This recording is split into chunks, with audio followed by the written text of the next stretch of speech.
आशीष, गोरखपुर के लोग क्या कह रहे हैं? क्या उन्हें भी लगता है कि जातिगत आधार पर जो सियासत होती है वो इस फैसले के बाद, इस नोटिस के बाद अगर कोर्ट का कड़ा रुख रहता है तो जातिगत आधारित सियासत पर लगाम लगेगी? जी बिल्कुल, देखिए गोरखपुर में है और गोरखपुर कुछ लोग हमारे साथ हैं। भाई साहब, जिस तरह से जातिगत जो है रैलियां हो रही हैं, कोर्ट ने इसको संज्ञान लिया है और पार्टियों को नोटिस भी जारी किया है। क्या आपको लगता है कि जातिगत रैलियां रुकनी चाहिए? बिल्कुल, कोर्ट के इस निर्णय का हम सब स्वागत करते हैं। भारत में अब विकास के मुद्दे पर जैसे केंद्र की मोदी सरकार काम कर रही है, विकास के मुद्दे पे जा रही है लोगों के पास, जन जन के पास विकास के मुद्दे को लेकर के कि देश में गांव के अंतिम पैदान पे जो रह रहा है व्यक्ति हो, किसी भी जात का हो, वहां तक सिलेंडर पहुंचे, वहां तक आवास की सुविधा पहुंचे। देखिए, जो जाति के नाम पे जो रैलियां होती हैं, जात के नाम, ये बहुत शॉर्टकट फॉर्मूला है सस्ती लोकप्रियता पाने की।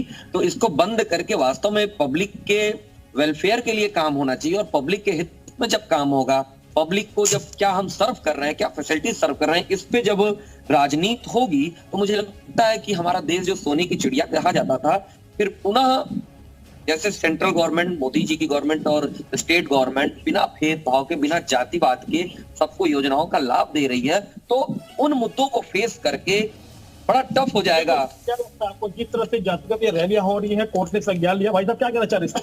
जातिगत रैलियां होनी चाहिए कि नहीं होनी चाहिए? बिल्कुल होनी चाहिए।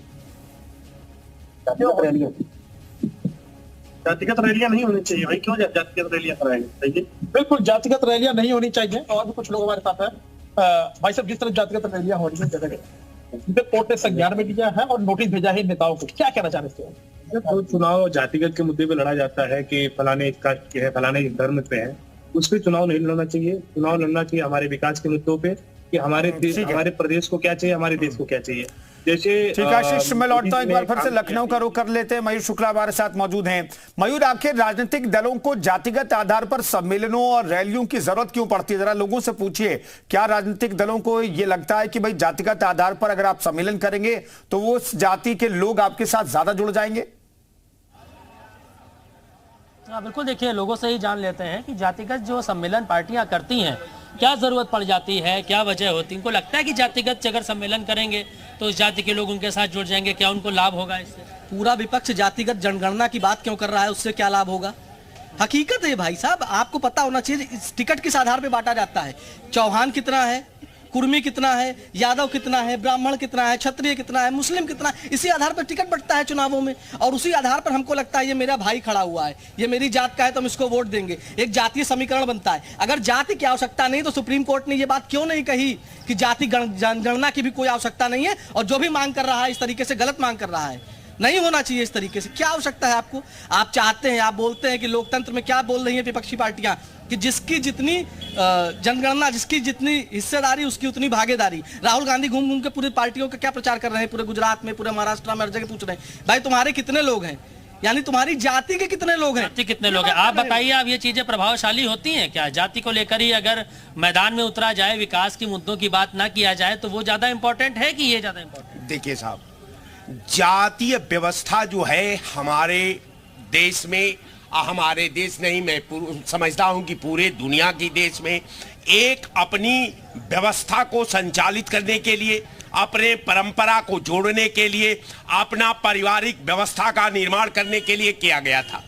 अब रह गया सवाल कि संविधान ने जिस जात का को नोटिस लिया, वो जात का परिभाषा ये नहीं थी कि उसमें यादव कितना है, ठाकुर कितना है, पंडित। उसमें मुख्य समाज की धारा में जो निचला तबका की जात है, जो आर्थिक रूप से विपन्न है, जो समाज के मुख्य धारे से कटे हुए लोग हैं, जो समाज के विधा से अलग हैं, उनको जोड़ने के लिए भारतीय संविधान जोड़ने के लिए आप सहमत हैं इनकी बात?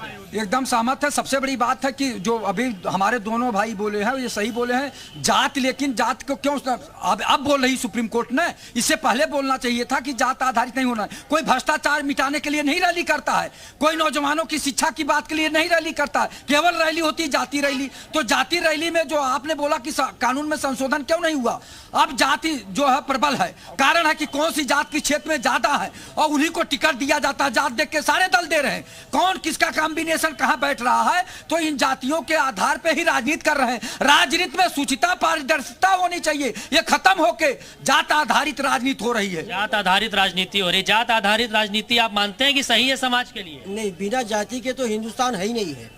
यहाँ सदियों से जातियाँ चली आ रही हैं, तो जातियों की बात होनी चाहिए। हाँ, उनके भागीदारी की भी बात होनी चाहिए।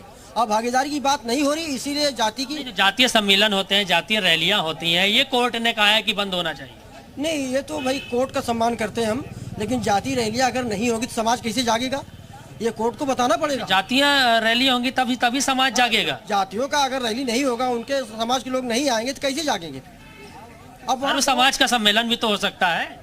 नहीं हो सकता है, लेकिन जातियां अहम है उसमें। भारत जातियों का देश है। आप जातियों का देश है, क्या बता रहे हैं? वही चीज अभी मैं कोट कर रहा था कि भाई अगर यही है पूरा विपक्ष कह रहा है जातीय जनगणना कराओ, तो विपक्ष की मंशा यहाँ पर क्या है? राहुल गांधी जी जाते हैं हर जगह, पूछते हैं जाकर के, माइक उठा करके, तुम्हारी जाति के कितने लोग हैं, कितने लोग पत्रकारिता में तुम्हारे हैं, कितने लोग सचिवालय में तुम्हारे हैं, कितने लोग हैं? तो भैया संविधान ने ही जातियां दे रखी हैं।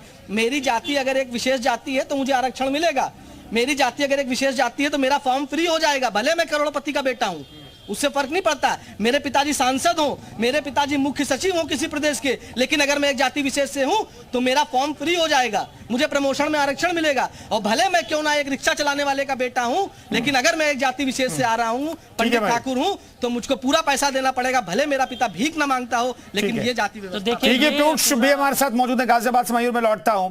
पीयूष, पूछिए लोगों से क्या कि जातिगत आधार पर सियासत को परे रख करके कभी क्या देश में सियासत आगे बढ़ सकती है?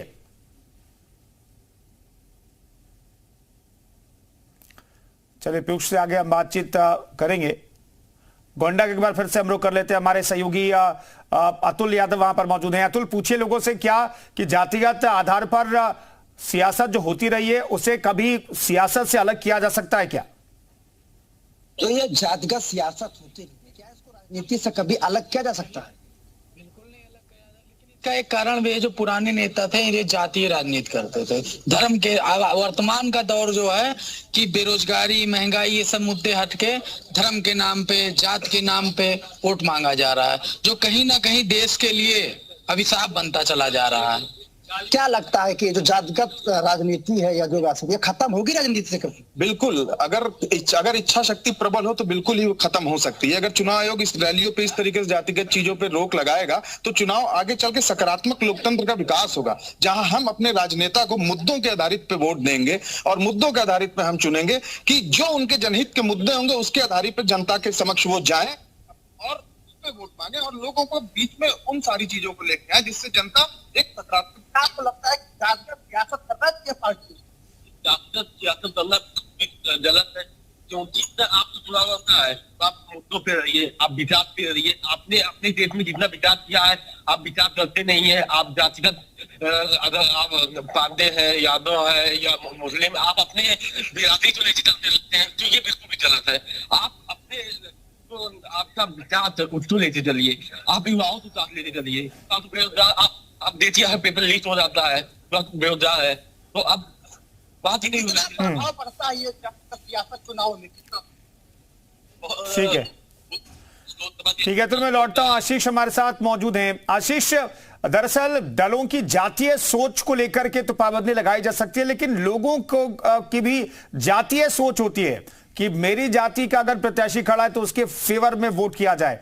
उसे खत्म करने के लिए क्या किया जाना चाहिए? आपके साथ जो लोग मौजूद हैं उनसे सवाल पूछिए। जी बिल्कुल, देखिए सबसे बड़ी बात यह है कि जो खुद की सोच होती है ये हमारी जाति के, हमें उन्हें वोट देना चाहिए, चाहे वो प्रत्याशी कोई भी हो। कुछ लोग है भाई साहब के जाति जो सबकी विचारधारा बनी कि हमारी जाति के हैं हम उनको वोट देंगे, क्या लगता है कि इसे खत्म करना चाहिए? कैसे करना चाहिए? एकदम खत्म करना चाहिए। जाति व्यवस्था ने देश का बेड़ा गर्क कर रखा है और वोट हमेशा विकास के मुद्दे पे और अपने देश के लिए देना चाहिए। लेकिन अगर यूपी में देखा जाए तो यूपी में इतने लोग जातिवाद का कार्ड खेलते हैं कि हमारी जाति का है, हमारे धर्म का, इस पर क्या कहते हैं? सर, इसका कारण जो हमारी राजनीतिक पार्टियां 70 साल की व्यवस्था है, अंग्रेजों की जो नीति रही है जातिवाद के नाम पे बांटने की और राज करने की, वो सिस्टम आज तक चलता आया है। अब युवाओं को सोचना चाहिए, लोगों को सोचना चाहिए कि वो उसके ऊपर उठ के देश के लिए वोट करें और विकास विकास पर वोट करें। लेकिन हम लोग जातिवाद लोग देखते हैं कि हमारी धर्म का है, हमारी जात का क्या लगता है ये होना चाहिए, खत्म होना चाहिए? बिल्कुल होना चाहिए। जातिवादी के चक्कर में तो 70 साल तक देश तो जीता ही है। क्या कहना चाह रहे हैं भाई? जातिवाद सबसे बड़ा इसका विरोध करता है। जातिवाद होना ही नहीं। जब हम वोट डालते हैं तो अपने नेता को चुनते, रिश्तेदार को नहीं चुनते। अगर हमें वोट देना है तो विकास के मुद्दे पे देना चाहिए, शिक्षा के मुद्दे पे देना चाहिए। अच्छा शशांक, एक बात है, ये किस तरह से रोका जा सकता है? क्योंकि जो लोगों की विचारधाराएं बन गई है कि हमारी जाति का है, हमारे धर्म का है, इसे किस तरह से रोका जाना चाहिए? जिस तरह से कोर्ट ने संज्ञान लिया, नेताओं को नोटिस भेजा, लेकिन खुद की सोच कैसे बदली जाए इस पर? देखिए भाई ने जो बोला है, पब्लिक को जब तक पब्लिक नहीं चाहेगी तब तक हम ऐसे राजनीतिक नेताओं को निमंत्रण देते रहेंगे। जैसे भाई साहब ने बोला है, सभी पब्लिक के लोगों का मन बन जाए कि जाति सिर्फ शादी विवाह तक ही सीमित करें। और माननीय नरेंद्र मोदी जी ने जातिवाद को नहीं, राष्ट्रवाद की जो नींव रख दी, भारत माता के विकास की जो नींव रख दी, अब मुझे लगता है देश एक सकारात्मक पहल कर रहा है और सकारात्मक दिशा में जा रहा है कि अब जातिवाद सिर्फ शादी विवाह। ठीक है, लोगों के अंदर जातिवाद सोच अगर खत्म हो जाए तो जो राजनीतिक दलों की जो जातिवादी सोच और मंशा रहती है, सम्मेलनों को करके, रैलियों को करके गोलबंद करने की, वो मंशा खत्म हो जाएगी। फिलहाल कोर्ट को तय करना है कि क्या इस पर फैसला दे, लेकिन नोटिस तो कोर्ट ने जारी कर दिया है। तमाम सहयोगियों का बहुत बहुत धन्यवाद और तमाम उनके साथ जो लोग मौजूद थे उनका भी बहुत बहुत शुक्रिया।